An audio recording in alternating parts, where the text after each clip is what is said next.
చలికాలంలో చిన్నపిల్లలకి ఆరోగ్యమైన స్నాక్స్.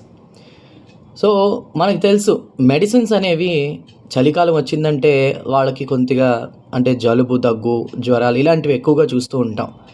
తల్లిదండ్రులు ముఖ్యంగా సిరప్పులతో రెడీ అయిపోతారు. ఆ మెడిసిన్స్ కంటే కూడా మనం ఇచ్చే ఆహారం వాళ్ళకి చాలా హెల్ప్ అవుతుందని మీకు తెలుసా? అవును. సో, మన ఆయుర్వేదంలో కూడా ఉంది. ఆహారమే ఔషధంలా పనిచేయాలని. ఇవన్నీ అందరికీ తెలియనివి కాదు. కానీ చలికాలంలో ముఖ్యంగా ఎలాంటి ఫుడ్ ఇవ్వాలంటే, నేనిప్పుడు చెప్పేది నెలల పిల్లలకు కాదు, సంవత్సరం నిండిన వాళ్ళకి సంబంధించి.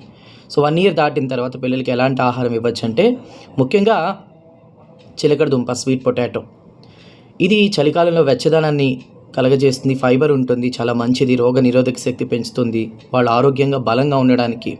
ఈ మధ్య కాలంలో పేరెంట్స్ కంప్లెయింట్స్ చూస్తే బక్కగా ఉంటున్నారు, లావు అవ్వట్లేదని ఇలాంటి కంప్లెయింట్స్ ఉన్నాయి. సో, వాళ్ళిది ప్రిఫర్ చేయొచ్చు ఫుడ్ లాగా. అండ్ అలానే కాల్షియం నువ్వులు ఉంటాయి కదా, నువ్వులతో చేసిన లడ్డు ఇవ్వచ్చు. సో, వేడి చేస్తుంది బట్ ఇమ్యూనిటీ పవర్ పెరుగుతుంది.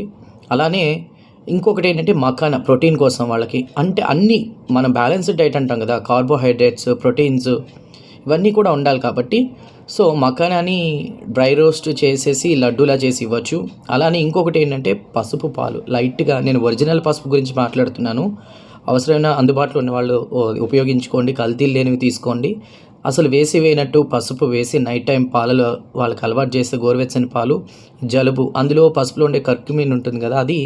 సో కర్క్యూమిన్ ఏం చేస్తుందంటే ఈ కఫం ఇలాంటివన్నీ రాకుండా వాళ్ళకు ఒక ఇమ్యూనిటీ లెవెల్స్ పెంచుతుందన్నమాట. వీటితో పాటు బెల్లం, డ్రై ఫ్రూట్స్, నెయ్యి కనుక యాడ్ చేసుకుంటూ డైట్లో పిల్లలకి ఇస్తే కనుక ఖచ్చితంగా వాళ్ళకి చలికాలంలో మీరు నిజంగా మందులు లేకుండా మంచి ఆరోగ్యాన్ని ఇచ్చినట్టే.